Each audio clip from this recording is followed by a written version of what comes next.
Boker Tov. Boker Tov. Boker Tov, maman. Je vois qu'elle s'est connectée. Alors, est-ce que vous êtes concentrés ce matin? Parce que ce qu'on va voir, c'est du niveau, hein. C'est vraiment du niveau. On arrive en fait à l'étape vraiment du sommet de la Tfila, avant la Hamida. C'est l'étape du schéma Israël. Et c'est ce qu'on va voir en fait aujourd'hui. On va donc parler du schéma Israël. Et le schéma Israël, c'est vraiment, comment dire, le centre névralgique du judaïsme, de toute la pratique des mitzvot, mais pas seulement ça, c'est vraiment la carte d'identité de notre individualité et c'est le soubassement, la base de toute la relation à Dieu, mais aussi la relation aux autres, la relation à nous-mêmes. Et vous allez voir qu'aujourd'hui, on va vraiment rentrer dans le cœur du schéma Israël, le cœur du judaïsme, et on va même rentrer vraiment dans le cœur de la psychologie humaine et aussi dans le cœur de l'amour, puisque Shema Israël, eh bien, c'est un message d'amour. Ve'ahavta et Hashem Elokecha, et tu aimeras Hashem de tout ton cœur. Alors, le schéma Israël, c'est la première mitzvah d'un juif et la dernière mitzvah de la vie d'un juif. Pourquoi la première mitzvah? Eh bien, parce que lorsque on devient bar mitzvah, bat mitzvah, eh bien, en l'occurrence, on devient toujours le soir, vous savez, parce que le jour commence chez nous au moment de la tombée de la nuit, c'est pas à minuit, c'est au moment de la tombée de la nuit. Et donc, la première mitzvah d'un juif, ça va être le schéma Israël du soir. C'est pour ça que tout le Talmud commence par la première question, c'est Ematai, quand est-ce qu'on lit le schéma Israël du soir? Parce que c'est la première mitzvah de la vie d'un juif, mais c'est pas seulement la première mitzvah, c'est la dernière mitzvah, d'accord? Avant de partir, eh bien, on va réciter, ou plutôt proclamer le schéma Israël. Et ça sera le dernier acte d'amour d'une personne sur terre. Alors, pour faire ce schéma Israël, on va fermer les yeux. On va fermer les yeux afin de ne pas se distraire et on va lire un témoignage. Pourquoi je vous dis que c'est un témoignage? Parce que vous verrez que quand vous lisez Shema Israël, Hashem Elokeinu, Hashem Echad, donc écoute Israël, Dieu est notre Dieu, Hashem Elokeinu, Hashem Echad, et Dieu est un. Alors on a le Aïn de Shema qui est grand et on a le Dalet de Echad qui est grand également. Aïn et Dalet, ça fait Ed. C'est un témoignage que l'on doit se répéter tous les jours. Nous sommes astreints à faire le schéma Israël. Alors pour les hommes, ce sera le matin et le soir forcément. Et pour une femme, le matin ou le soir, mais au moins une fois dans la journée, elle doit se répéter ce témoignage du schéma Israël.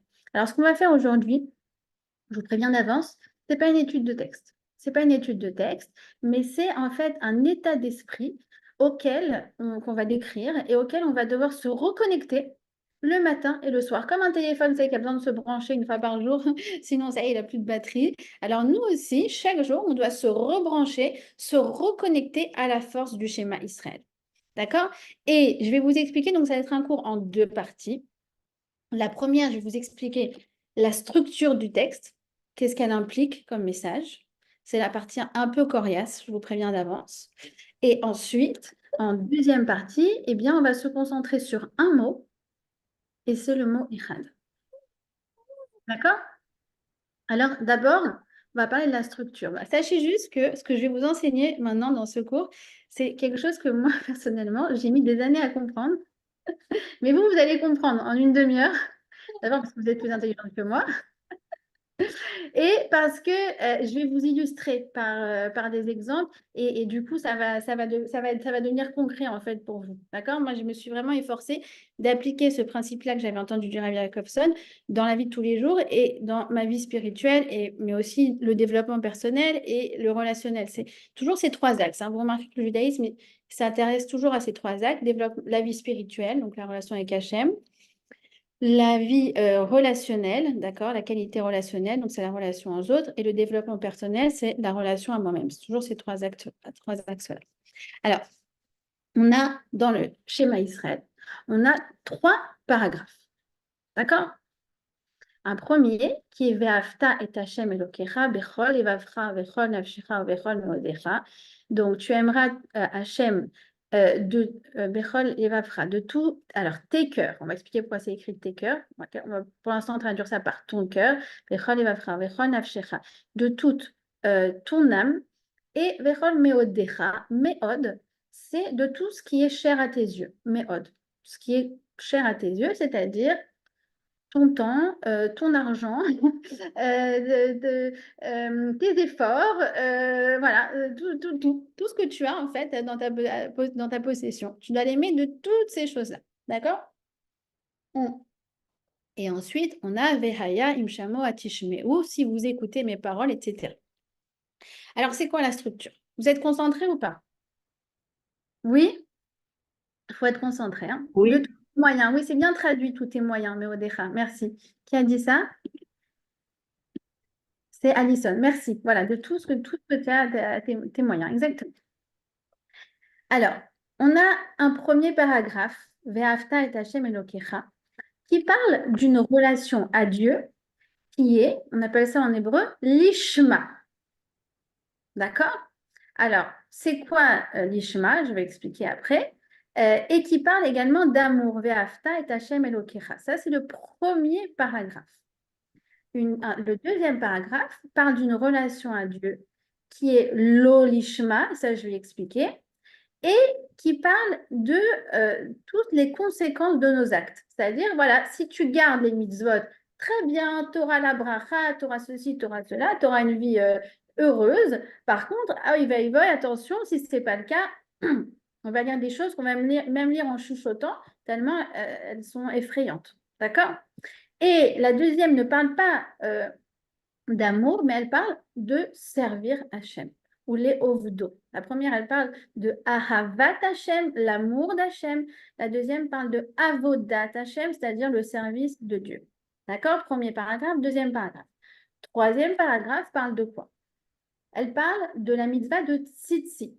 Qu'est-ce que symbolise la mitzvah de tzitzit? Eh bien, le tzitzit, c'est pour que, en fait, une personne garde sa kedusha, elle garde ses yeux. Elle garde ses yeux que pour son conjoint. C'est ça la symbolique des tzitzit, c'est dans le couple, la mitzvah, on a une mitzvah de n'avoir Dieu que l'un pour l'autre. D'accord? Quand on entend cette phrase trop belle, je n'ai Dieu que pour lui, je n'ai Dieu que pour elle, en fait, la source de cette phrase, c'est une mitzvah dans le couple qui s'appelle Shmirat Enaim. D'accord? C'est-à-dire, j'ai des œillères bien sûr symboliques qui font que je n'ai Dieu que pour toi. Alors, vous commencez à comprendre une première chose, c'est qu'en fait, le troisième paragraphe, eh bien, il y a un parallèle avec les deux premiers. Dans le sens où quoi, les deux premiers vont nous apprendre à développer une relation d'exclusivité avec Hachem. Et le dernier va nous apprendre à développer une relation d'exclusivité dans le couple. D'accord? C'est ce que la fameuse Kedusha, la Gdusha, Kadosh ne veut pas dire sacré, mais veut dire consacré. Quand un homme épouse une femme, il lui dit tu m'es consacré. C'est-à-dire qu'à partir de maintenant, il n'y a plus d'autres femmes dans ma vie que toi. Bon, et ma mère. D'accord? C'est ce que je dis sous la rouba. Donc, vous comprenez, on va développer en fait le même relationnel entre le peuple juif et Hachem, une relation d'exclusivité grâce aux deux premiers paragraphes de l'Ishma et l'Olishma, c'est ce que je vais expliquer maintenant. Et en dernier, une relation d'exclusivité dans le couple. Alors, c'est quoi l'Ishma et l'Olishma? Ben, je vais vous expliquer. Je vais vous expliquer de manière très, très concrète. Alors, en fait, dans toutes les mitzvot, on a toujours un intérêt pour nous. C'est-à-dire que Dieu nous a donné les mitzvot, on doit les faire, certes, mais il y a toujours un intérêt.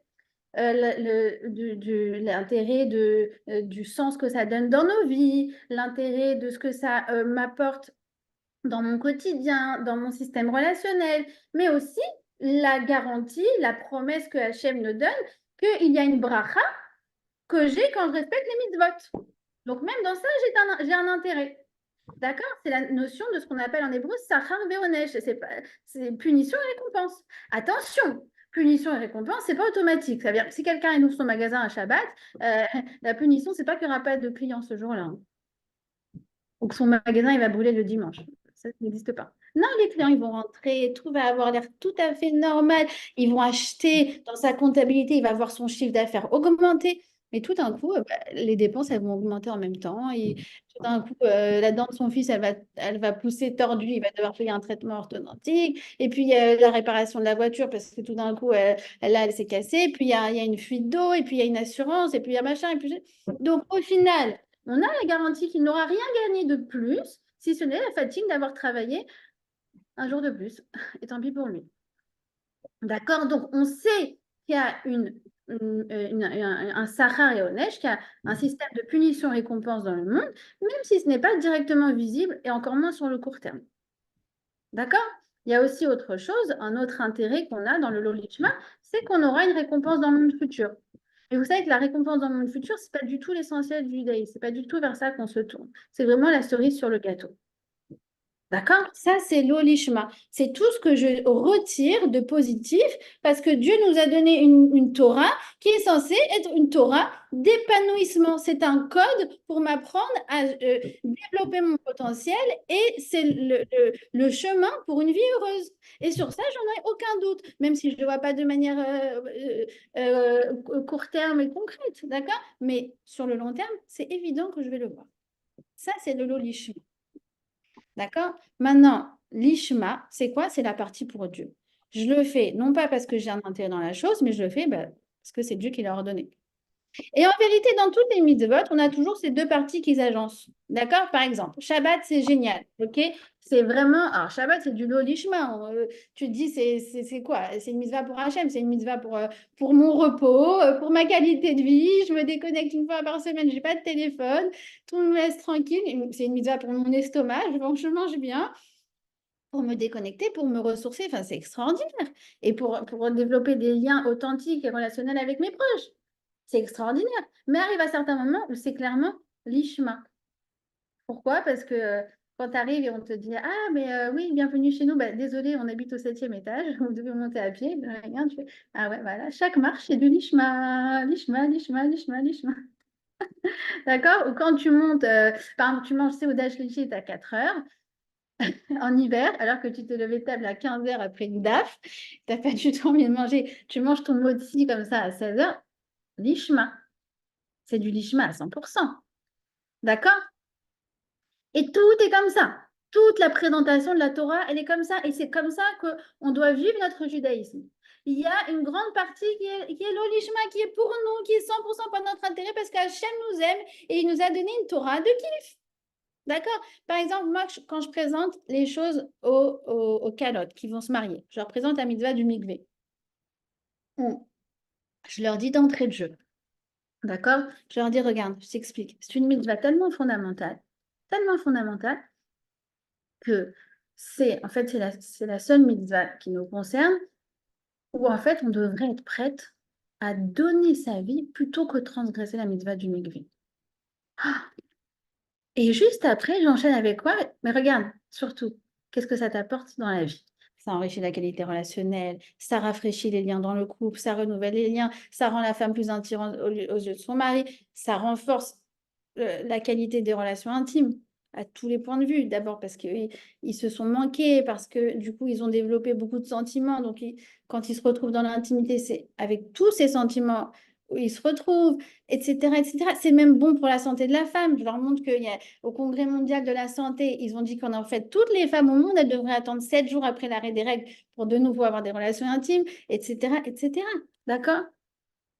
Mais il y a des moments où c'est, excuse-moi, c'est l'ishma. Par exemple, elle t'appelle et te dit, voilà, je suis désolée, truc, j'ai un problème, je sais pas, ce mois-ci, j'ai eu un kyste et du coup, mes règles vont durer 10 jours. Est-ce qu'il n'y a pas moyen de moyenner? Ah non, désolée, tu vas devoir attendre, compter 7 jours. Il y a pas de réduction là. Je suis désolée. L'ishma. Ou bien, je m'étais organisée pour partir 3 jours avec mon mari et boum, je suis nida. Je suis désolée. L'ishma. Même quand tu as tes règles en vacances, l'ishma. Pareil pour la cache-route. La cache-route, tu dis, ah, quand tu vois les gens manger des crustacés, je me dis, oh là là, merci Hachem que je mange cachère. Mais ça veut dire aussi que quand tu as oublié de commander ton repas cachère sur Air France, tu vas crever de faim pendant 9 heures. Lishma!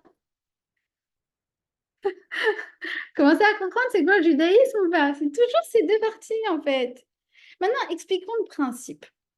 J'aimerais vous expliquer le principe. Parce que des fois, des mitzvot, ça nous saoule de les faire. Moi, des filles qui m'appellent, elles me disent, regarde, ça me saoule, la tsniout, j'en ai marre.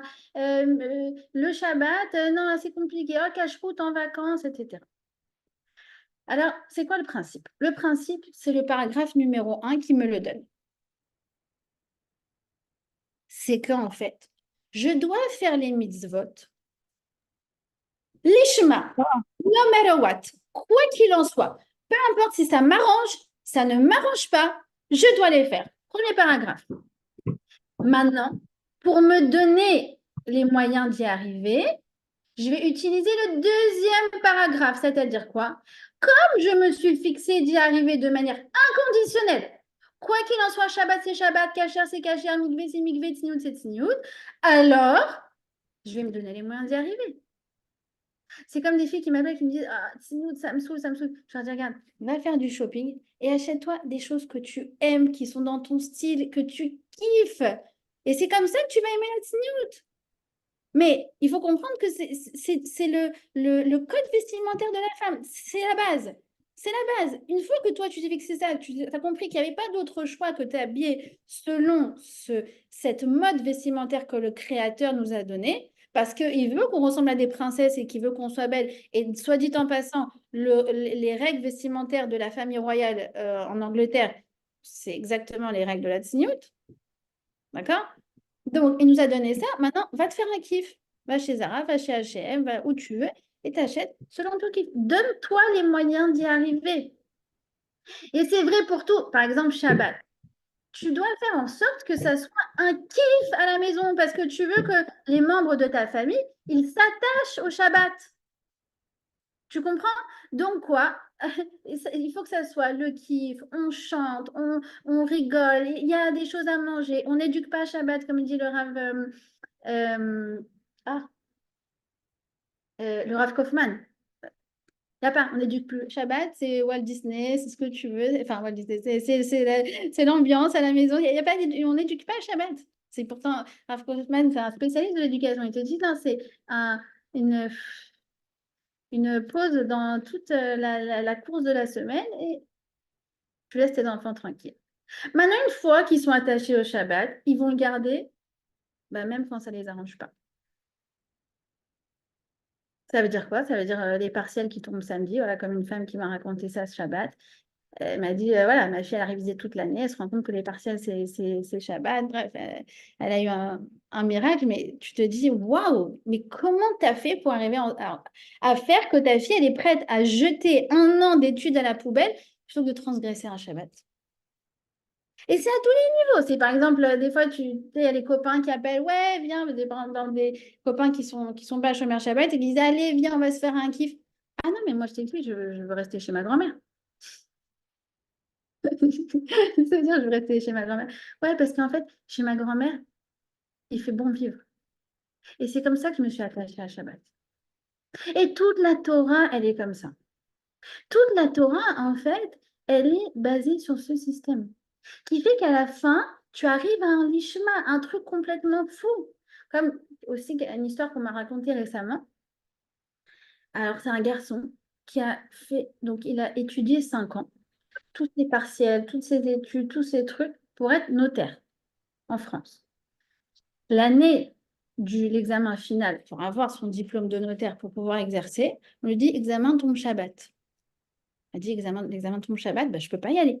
Donc, il est prêt à envoyer bouler, envoyer sous le tapis un an d'études. Mais alors là, on lui dit encore pire, on lui dit non, mais je t'explique. Désormais, à partir de maintenant, tous les examens seront Shabbat. Ce n'est pas que cette année. C'est l'année prochaine et c'est l'année suivante. Elle a dit, ah bah d'accord, bah, je renonce pour toujours à mon diplôme de notaire.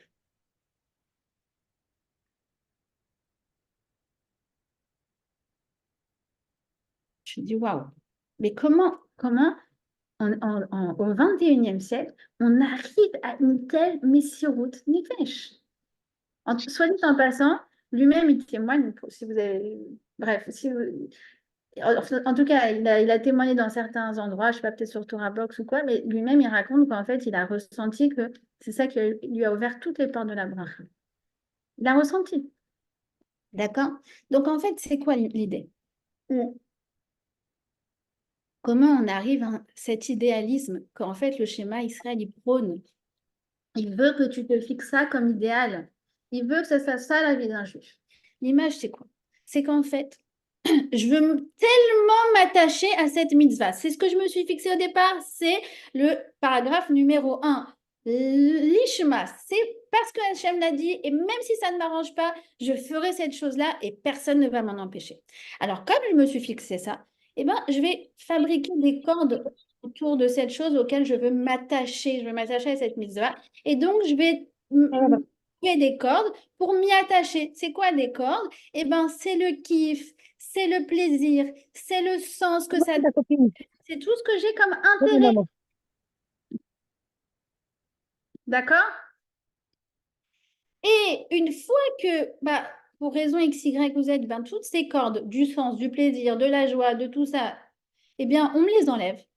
Et on me dit, en fait, alors maintenant, eh ben, en fait, entre-temps, tu t'es attaché à la chose parce que tu as fusionné avec cette chose. Et tu ne peux plus envisager de vivre ta vie sans mikvé, sans Shabbat, sans tzniut. C'est pas possible. C'est pas possible. Et c'est là que ça explique des choses dingues. T'entends des histoires de femmes qui en Russie qui étaient prêtes à se tremper dans la glace et des choses incroyables. Tu te dis, mais comment c'est possible? Parce qu'entre-temps, j'ai fusionné avec la mitzvah. Alors, la condition, c'est quoi? Alors, le premier principe, c'est le suivant. C'est qu'en fait, on doit toujours viser le lishma, c'est-à-dire toujours avoir ça en tête. Sinon, effectivement, si tu es que dans le lolishma, ça veut dire, ah oui, parce que ça m'arrange, parce que c'est bien dans la vie d'un juif, etc. Bon, bah, dès que ça va nous saouler, on va s'arrêter. Parce qu'en fait, tu n'étais pas décidé dès le départ de t'attacher à la chose pour la chose. D'accord? Tu t'étais juste attaché à ce que ça t'apporte. Et quand là, ça t'apporte plus rien, bah, tu dis, j'envoie balader la chose sous le tapis. C'est pour ça que c'est le premier paragraphe, il est en premier. C'est parce qu'en fait, tu dois toujours avoir en tête que oui, là, tu vas te donner les moyens d'y arriver, mais n'oublie pas que si un jour ça ne t'arrange pas du tout, euh, ça reste toujours d'actualité. D'accord? Et le deuxième principe, c'est le principe du deuxième paragraphe, c'est que tu dois trouver un intérêt dans la chose. La satisfaction, de la joie, du sens, du plaisir, de comprendre qu'en fait, tu as une récompense sur ça, et pas encore une fois qu'une récompense dans le futur, une récompense dans ce monde-ci. Et donc, c'est pour ça que nos mitzvot, elles doivent être agréables, fun et sympas. Et j'ai pas peur d'utiliser ces mots. Et c'est comme ça qu'on s'y attache. C'est pour ça qu'un enfant que tu lui as donné le goût du limud Torah, à un moment, il te dit, maman, je vais à ma chavruta. Et puis, mais il pleut des cordes. Mais comment ça, tu vas à ta chavruta? Je vais y aller. Et parce que toi, du fait que tu as rendu la chose ludique et agréable, tu l'as amené là-bas. Et c'est pour ça que, si vous pouvez me permettre, les histoires, savez, dans certaines biographies très grandiloquentes, voilà, excusez-moi, hein, mais des histoires du style Baba Saleh qui restait réveillé toute la nuit pour étudier à l'âge de 5 ans, ou Mordechai Eliaou, Rav Mordechai Eliaou qui trempait ses pieds dans la glace à l'âge de 8 ans pour pouvoir étudier jusqu'à très tard, sont des histoires, excusez-moi, qui sont certes vraies, mais contre-productives. Parce qu'un enfant normal, à l'âge de 5 ans, il est intéressé par le chocolat et par les jouets. Et donc, en fait, c'est pour ça que nous, on va associer le limouda Torah et toutes les mitzvot qu'on veut leur transmettre au chocolat et à tout ce qu'ils aiment, comme des enfants de 5 ans. C'est pour ça que quand ils vont lire des Télim, par exemple, à la Sina, hop, on va leur donner une petite récompense à la fin pour créer un conditionnement positif où finalement, ils vont s'attacher à la mitzvah pour la mitzvah. Mais ça c'est le fruit de plusieurs années. Mais si tu pars du principe que ton enfant à 5 ans est déjà dans le lishma, ça veut dire la mitzvah pour la mitzvah, bah, en fait, ça donne des parents très, très exigeants. Et puis, encore une fois, ça n'est pas l'axiome du l'être humain. Des histoires comme ça, c'est l'exception qui confirme la règle. Vous comprenez? Donc, il y a deux pièges. Le premier, c'est celui que je viens de décrire. Attendre que l'enfant ou la personne, elle s'attache l'ishma directement. Bah non, si tu fais ça, les enfants, ils vont être traumatisés. Et au contraire, ils ne voudront pas faire Shabbat. Ils voudront, c'est parce que ça va éveiller chez eux des sensations négatives. Si tu dis, bah, tu le fais parce que c'est tout, parce que Dieu l'a dit. Mais c'est très angoissant. Ça, c'est le premier écueil. Le deuxième écueil, c'est le contraire. C'est de dire, ah, bah, tu le fais comme tu le sens. Ah, bah là, si c'est dur de faire Shabbat, ne le fais pas. Dans ces cas-là, c'est des principes qui sont à géométrie variable, hein. Quel rôle a ta fille? Quoi? Ah, vous avez compris? Donc, c'est en deux étapes. C'est deux paragraphes, c'est deux étapes. C'est un, c'est de comprendre que la porte d'ouverture vers le lishma, eh bien, c'est de chercher un intérêt dans la chose. Trouver de la satisfaction dans la chose. Et en fait, on rentre dans un engrenage positif. Pourquoi? Parce que puisque de toute façon, par exemple, une femme, elle a pris sur elle la tsniout, d'accord? Et c'est comme ça, parce que c'est les codes vestimentaires du créateur. Alors, elle va faire en sorte de trouver de la satisfaction dedans, du plaisir, de la joie. Et du coup, c'est un engrenage positif parce que ça renforce son envie véritablement de garder la tsniout. Ce qu'on appelle en hébreu mitor lo lishma ba lishma. Ça n'est qu'en passant par l'intérêt que finalement on va garder la chose, même de manière désintéressée. C'est comme un cercle vertueux que je mets en place pour moi-même, qui va me permettre en fait d'être une porte d'entrée vers le respect des mitzvot. Et en deuxième étape, c'est quoi? C'est de comprendre, waouh, tu te rends compte de ce que je fais? Est-ce que tu te rends compte de ce que tu fais? Tu respectes les lois d'Hachem. Ça donne du nachat à Hachem. Et même si tu n'as pas d'intérêt immédiat ou concret dans la chose, tu es en train de faire le Retzon Hachem. Et il n'y a pas plus grand plaisir que ça, que de faire ce qui est bon, ce qui est bien et ce qui est juste. D'accord? En fait, on monte les degrés. C'est comme si on se dit, bon, le yal, l'objectif, c'est d'arriver au lishma, servir Hachem de manière pure et désintéressée. J'aimerais bien le faire, mais pour l'instant, excusez-moi, mais je ne peux pas. C'est pas de mon niveau. Donc, je redescends, mais j'ai pour objectif de m'amener là-bas petit à petit. Et après, toutes les étapes qui vont m'amener là-bas sont composées en fait d'une infinité de parties, lishma, le lishma, intéressé, désintéressé. Et en fait, au fur et à mesure, on monte les degrés vers une avodat Hashem qui est complètement pure. Et c'est aussi pour ça que c'est écrit Bechol Levavcha, de tes deux cœurs. Parce qu'en fait, on doit servir Hachem avec notre Yetzer Hara Tov, ça veut dire la volonté de faire le bien. Et le Yetzer Hara, c'est celui qui ne pense qu'à son intérêt. Et c'est pour ça que le jour de Yom Kippour, le Kohen Gadol, il va amener deux, euh, comment on appelle ça, boucs. Il y a le bouc émissaire. Il va amener Seir la Hachem et Seir la Azazel. Il en amène un pour Hachem et un pour le Yetzer Hara. Pourquoi? Bah, justement parce que le jour de Yom Kippour, le jour le plus élevé dans toute l'année, on se souvient qu'il faut donner au Yetzer Hara. Il faut lui donner et dire, regarde, tiens, regarde comme tu as de l'intérêt dans la chose, regarde comme tu es content. Maintenant, tiens, prends ça et laisse-moi tranquille. Et maintenant, laisse-moi continuer de m'élever tranquillement. Et c'est là qu'on arrive au troisième paragraphe. Au troisième paragraphe, c'est en fait l'amour. L'amour pas qu'avec Hachem, mais l'amour de soi et l'amour dans le couple. Dans le couple, sous la roupa, on s'engage. On s'engage à quoi? À créer un amour lishma, un amour désintéressé. Moi, tu sais, ma chérie, je t'aimerai quoi qu'il en soit. Même si tu changes d'apparence physique, même si tu n'es plus, même si tu prends 10 kilos, 15 kilos, même si tu n'es plus, je t'aimerai toujours. Mais c'est vrai qu'au départ, le couple, c'est toujours conditionné. C'est toujours conditionné. D'abord parce que le couple, c'est censé être d'abord un lieu d'amour, d'épanouissement, de kiff. Le couple, c'est censé être un kiff. Mais petit à petit, en fait, on doit l'amener vers quelque chose de désintéressé. Ça veut dire, ah non, mais là, en ce moment, c'est pas du tout le kiff. Mon mari est en dépression. Bah, c'est pas grave. Je serai là pour lui. Lishma. Et s'il s'appauvrit, en ce moment, la Parnassa, il n'y arrive pas du tout. Bah, c'est pas grave, je serai là pour lui. Lishma.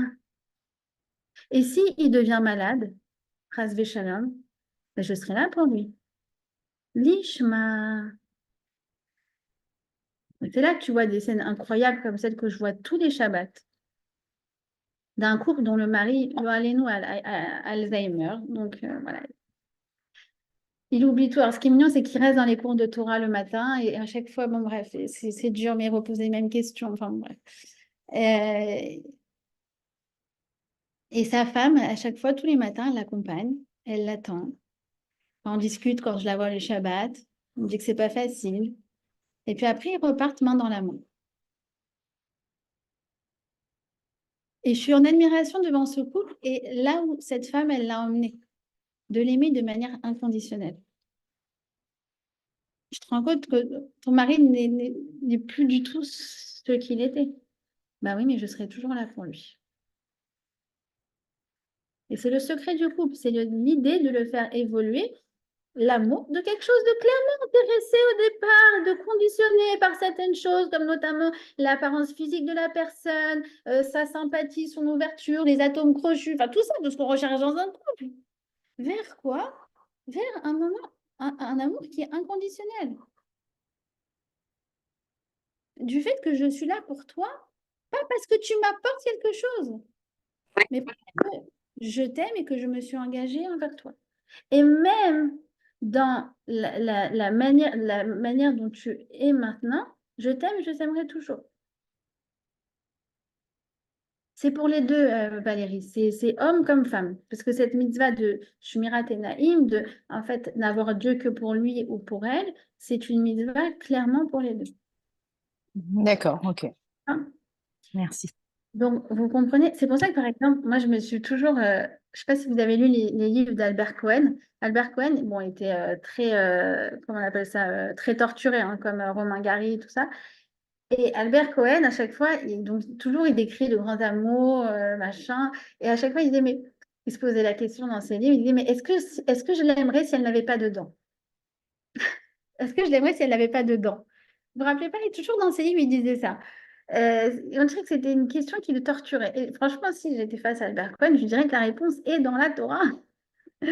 Parce que oui, non, clairement, si tu l'avais rencontré qu'elle n'avait pas de dents, tu l'aurais pas aimé.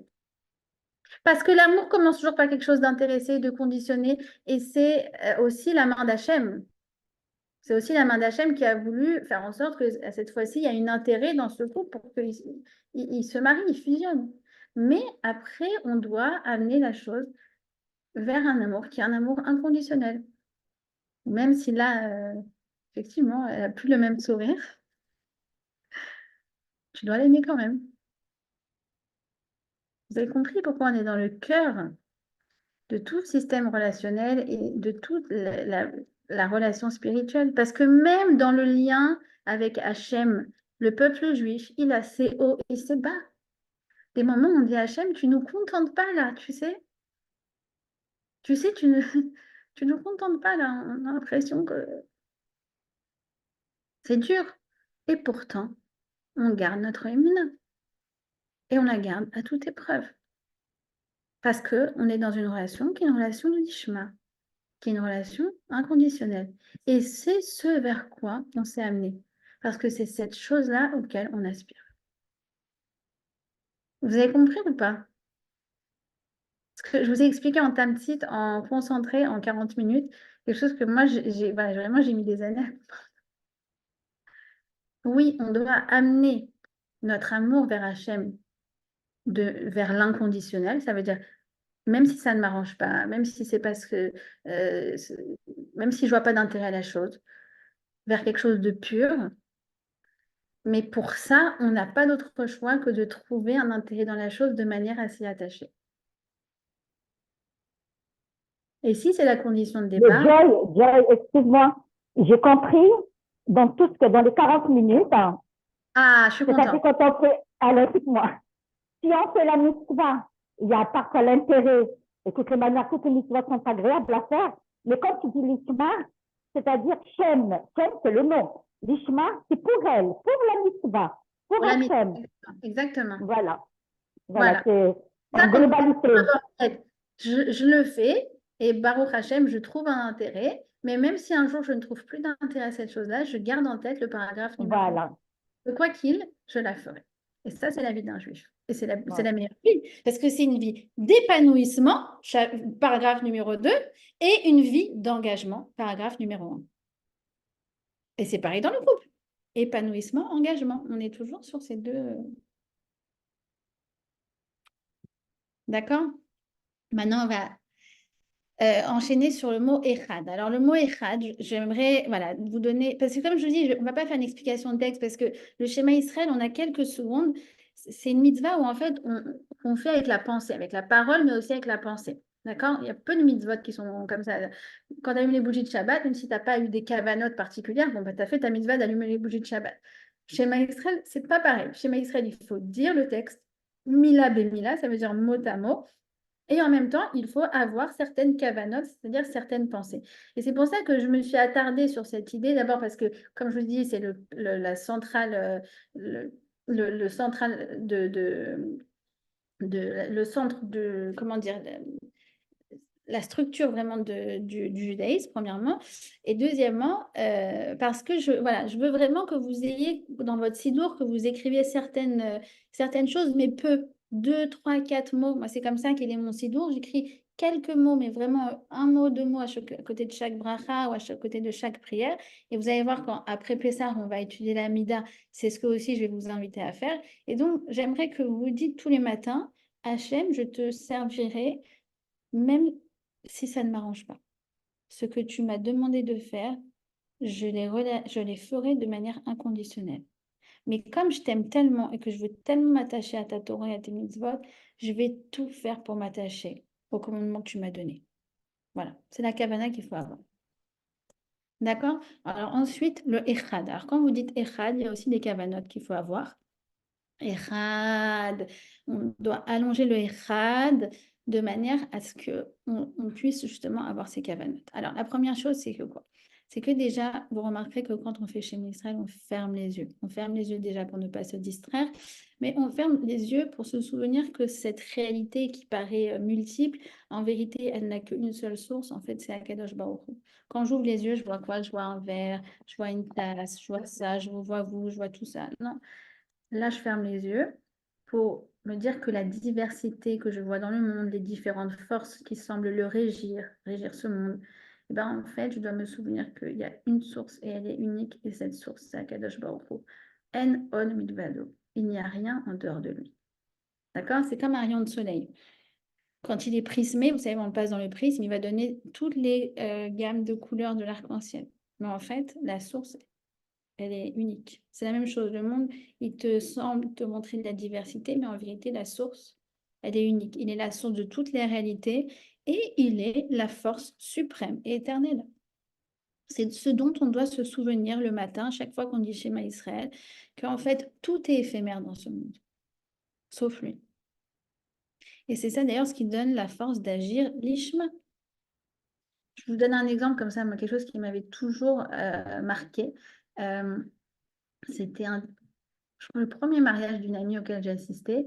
Euh, et bref, donc elle avait fait la roupa. Et puis après, ils ont fait la fête. Il y a eu il y a eu un moment entre l'un et l'autre. Et en fait, elle se rend compte, en parlant avec le Rav, etc., que du fait qu'elle s'était isolée avec son fratan déjà, alors elle devait se couvrir la tête. D'accord? En fait, donc normalement, ce qui va terminer la cérémonie de la roupa, c'est le fait de s'isoler. À partir de ce moment-là, la femme, elle a la mitzvah de kisol roche, ça veut dire de se couvrir la tête. Et donc, en fait, elle arrive à sa fête et elle se rend compte qu'il y a un petit problème par rapport à ça. Mais bon, le Rav, il lui dit, non, mais vous inquiétez pas, restez comme vous êtes, on va trouver moyen de s'arranger. Elle fait, non, non, non, mais Rav, si vous me dites que vraiment je dois me couvrir la tête, moi je prends cette serviette-là qu'il y a sur la table et je passe toute la soirée de mon mariage avec dessus. Et moi, quand je vois ça, je dis waouh, mais t'es incroyable. C'est-à-dire que t'es prête pour faire cette mitzvah, t'es prête à passer toute la soirée avec une serviette sur la tête. Mais vraiment, t'es une sadika. Et elle m'a répondu cette phrase qui, moi, m'a toujours marquée. Elle m'a dit, écoute, je préfère avoir honte devant mes copines que honte devant Hachem. Je ne dis pas que je suis à ce niveau, mais ça veut dire que c'est quelqu'un qui a les idées claires. Tout passe dans la vie et voilà, les gens, leur avis, finalement, même ça, c'est éphémère. Par contre, ce qui est éternel, c'est Akadosh Baruch Hu. Et je préfère avoir honte pendant toute la soirée de mon mariage que honte une seconde vis-à-vis d'Hachem. Bon, c'est un niveau. C'est vraiment l'ishma. C'est se souvenir qu'en fait, c'est la force suprême qui, qui surpasse, qui dépasse toutes les contingences qu'on va rencontrer dans ce monde, quoi. Et c'est ça qui donne la force, encore une fois, d'agir de manière lishma. C'est le Echad, c'est le deuxième Echad, c'est le Echad justement de ce qu'on appelle la Messirut Nefesh. Le fait de servir Hachem de tous ses moyens, de tout son être. Et en fait, quand on dit Echad, eh bien, on doit se souvenir qu'on devrait être prêt à donner sa vie comme Rabbi Akiva, plutôt que de vivre en idolâtre. D'accord? Comment elle a fait pour se couvrir la tête? Non, le Rav, il lui a dit que c'était bon. Ils se sont arrangés. Mais cette scène, moi, personnellement, m'a beaucoup marqué. J'ai trouvé ça, voilà, c'est l'ishma, c'est vraiment une avodat Hashem pure et désintéressée et très, très inspirante. D'accord? Euh, donc, qu'est-ce qu'on doit ce dont on doit se souvenir, c'est que voilà, quand on fait le schéma Israël, on devrait être prêt à donner sa vie, entre guillemets, si on se retrouve dans une situation où on doit donner sa vie. Alors, vous savez, il y a peu de mitzvot où on devrait être prêt à donner sa vie plutôt que les transgresser, d'accord? Parce que la vie est plus importante que tout. Et donc, en fait, la Torah s'efface toujours au profit de la vie, d'accord? Par exemple, si c'est Shabbat et que quelqu'un a eu un accident ou quoi que ce soit, il n'y a même pas de question à se poser. On prend la voiture, on appelle, on fait tout ce qu'il y a à faire pour sauver la vie d'une personne. C'est pareil pour le même Yom Kippour. Tu dis, ah, Yom Kippour, très important, oui, d'accord, mais si une personne, elle ne peut pas jeûner, elle va manger et elle va faire tout. Et c'est même une mitzvah pour elle de manger à Yom Kippour. Ça veut dire que la vie, elle est toujours au-dessus de la Torah. Ça, c'est vrai pour tout, sauf 3 mitzvot, qui, elles, sont au-dessus de la vie, qui sont en fait des mitzvot où, pour le coup, on devrait être prêt à donner sa vie plutôt que les transgresser. C'est le meurtre, c'est l'idolâtrie et c'est les relations intimes interdites. D'accord? Eh bien, on doit se souvenir tous les matins que si, on se retrouve dans une telle situation, on devrait être prêt à donner sa vie. Alors, pourquoi on fait ça? Pourquoi on fait ça? Eh bien, on fait ça comme pour se souvenir que quoi? Imaginons que Myriam, voilà. Myriam, je vous prête 100 euros, d'accord? Et ils sont chez vous. Mais tous les matins, Myriam, je vous dis, tu as toujours mes 100 euros? D'accord. Ils sont chez toi? Ok. Tu sais, si je te les demande, tu me les rends. Oui, oui, oui, oui, Joy, je te les rends, il n'y a pas de problème. Si je te les demande, je te les rends. Et tous les matins, je vous appelle et je vous dis ça. Bon, ce ne serait pas hyper sympa de le faire, mais en fait, je le ferai pourquoi? Pour vous rappeler que ces 100 euros, pour l'instant, ils sont à votre disposition, mais n'oubliez pas qu'ils ne vous appartiennent pas, ils sont à moi. Alors, tous les matins, on fait comme une mise en situation dans notre tête. Où on se dit, ah, si, je me retrouve dans une situation où je devrais céder ma vie plutôt que, voilà, transgresser telle ou telle mitzvah, eh bien, je le ferai. Pour se souvenir que quoi? Qu'en tant que juif, notre vie ne nous appartient pas. Maintenant, Dieu, il nous la donne à disposition, il nous la donne tous les matins. C'est pour ça que chaque matin, on dit moderne, mais on est content et on les a, il nous les donne à disposition pour qu'on les utilise de la meilleure manière qu'ils puissent et pour qu'on puisse avoir une vie de Torah, de mitzvot, d'épanouissement, de tout ça, tout ça, tout ça. Mais je me souviens tous les matins, chaque matin, que ma vie, elle est mise à disposition par le Créateur de manière très gracieuse et de manière très, très précieuse. Et c'est à moi de l'utiliser de la meilleure façon. C'est ça le schéma Israël. D'accord? Et le troisième Echad,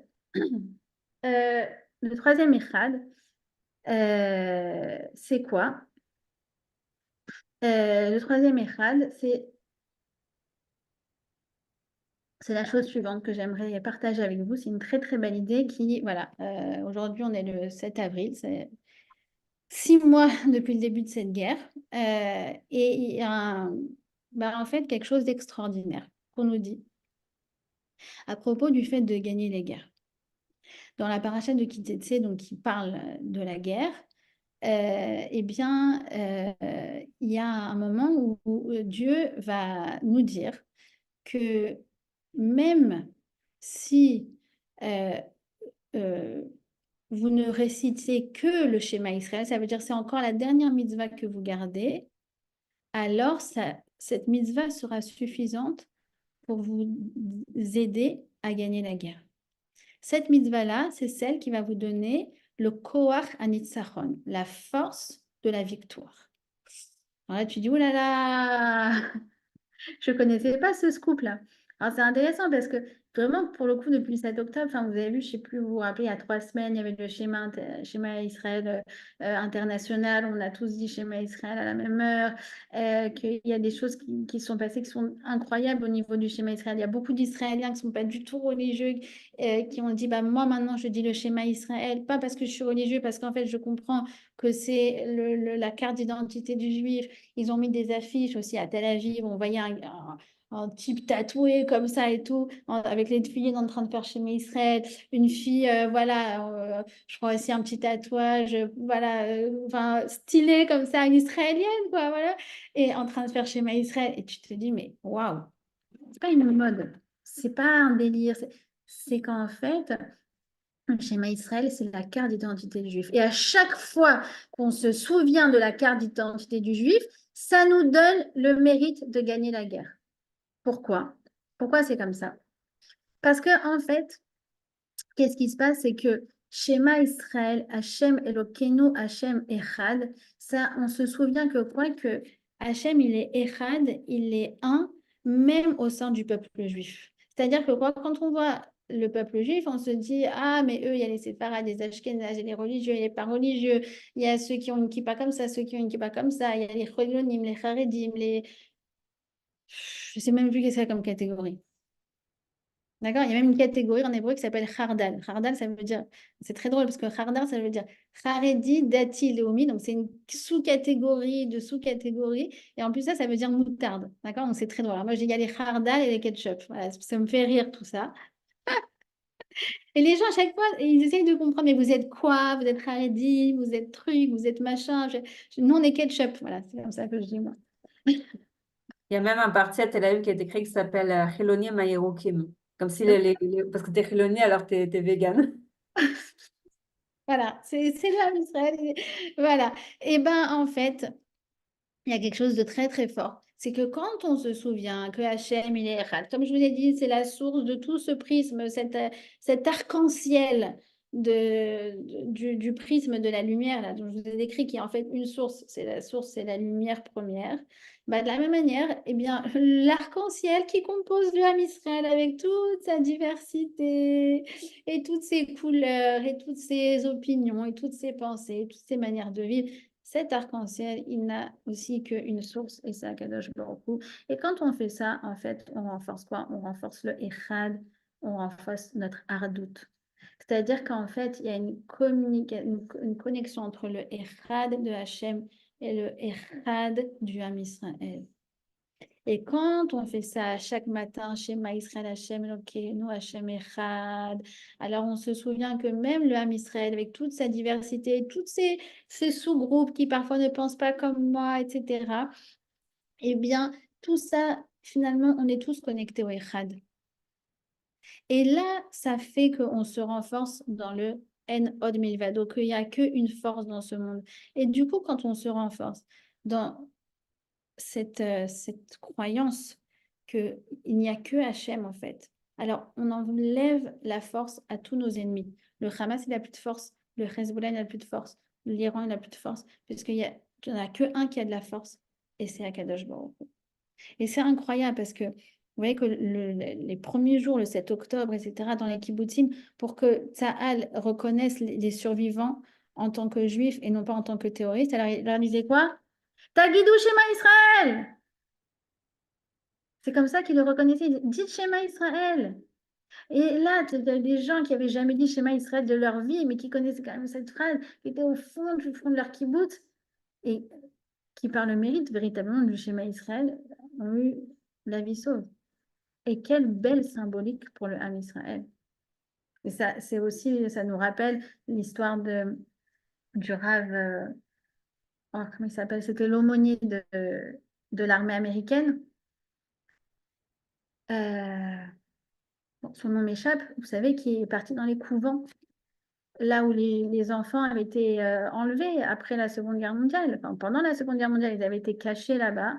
Et quand ils rentraient dans les couvents, ils disaient, laissez-moi juste une minute rentrer pour découvrir les enfants qui sont juifs. Et les gens leur disaient, ah, mais vous n'allez jamais les reconnaître, ça fait des années qu'ils sont là, et de toute façon, on ne vous dévoilera pas leur identité. Ou alors carrément, ils mentaient, ils disent, non, il n'y a pas de juifs ici. Laissez-moi une minute, une minute, une minute.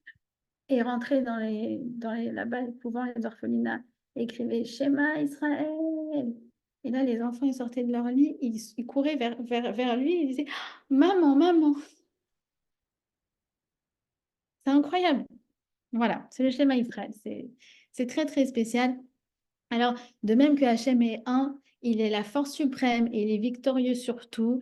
Et bien, de la même façon, nous, quand on se connecte à son Echad, à son unité et à sa force, la Hardout, et bien, nous aussi, on est victorieux sur tout. Alors, vraiment, voilà, c'est ce jour un peu symbolique de une demi-année de guerre. Alors, voilà, vraiment, je souhaite qu'on se renforce dans le schéma Israël, dans le Echad et surtout dans la Hardout et que voilà, ça nous donne la force de renverser tous nos ennemis. Amen, amen, amen. Amen. Des questions? Amen. Et, Joy, il y a un truc assez paradoxal en vrai dans la